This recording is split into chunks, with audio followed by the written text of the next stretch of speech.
Welcome to Crafting Shevitsa, или добре дошли в ръкоделницата по везба.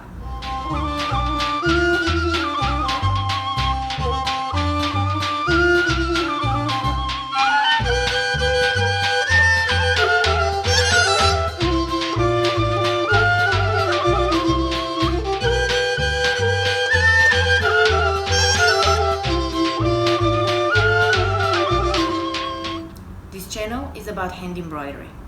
Specifically, it's about Eastern European folklore embroidery, and more specifically, it's about Bulgarian folklore embroidery called Shevitsa.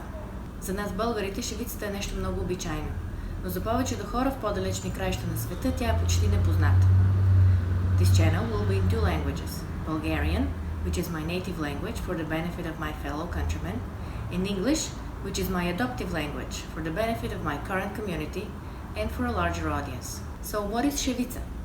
Shevitsa is the name for the embroidery that the Bulgarian women put on the clothing and the textiles that they made for their homes and their families. A little bit of history. Traditionally, for many societies, particularly for the Eastern, Southeastern European cultures, including Bulgaria, that I am familiar with, it was the women's work, the women's job, to make the textiles for the home. Bulgarians were not wealthy people. Until the end of the 19th century, they were mostly farmers and shepherds. Their homes were furnished with wooden furniture, so it was the blankets, the throws, the rugs, the coverings, the pillows that actually made the home comfortable and warm and gave it character.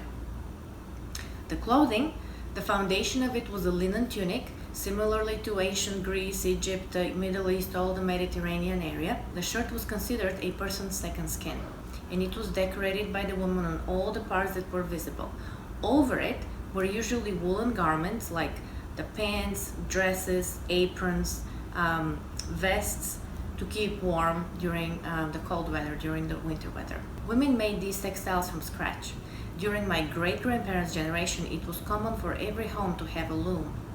By the beginning of the 20th century, with the modernized lifestyle, with people moving to the cities, with industrially made cloth easily available, the art and craft of weaving and embroidery was lost for the common person. My grandfather burned my great-grandmother's, his mom's, loom in the fireplace because he decided that nobody's ever going to need it anymore. You're going to buy your cloth and you're not going to make your own. My grandmother's and my mother's generation still embroidered, but very little was for clothing. It was mostly home textiles, pillows and linens, table linens and things like that. And a lot of the details, a lot of the figures that were traditionally only for shirts and for clothing were transferred onto these home textiles. In my generation, I probably know only a couple of people that embroider. Thankfully, there is a renewed interest towards Shevitsa in Bulgaria, particularly in the last few years, and I think there is something to be said about making things with your own hands. I think it's important for a person to make things. So how did I begin? I learned to embroider by watching my grandmothers and my mom. I wasn't formally trained, I just watched them do it and I picked it up. As a child I embroidered and then as life got busy I stopped.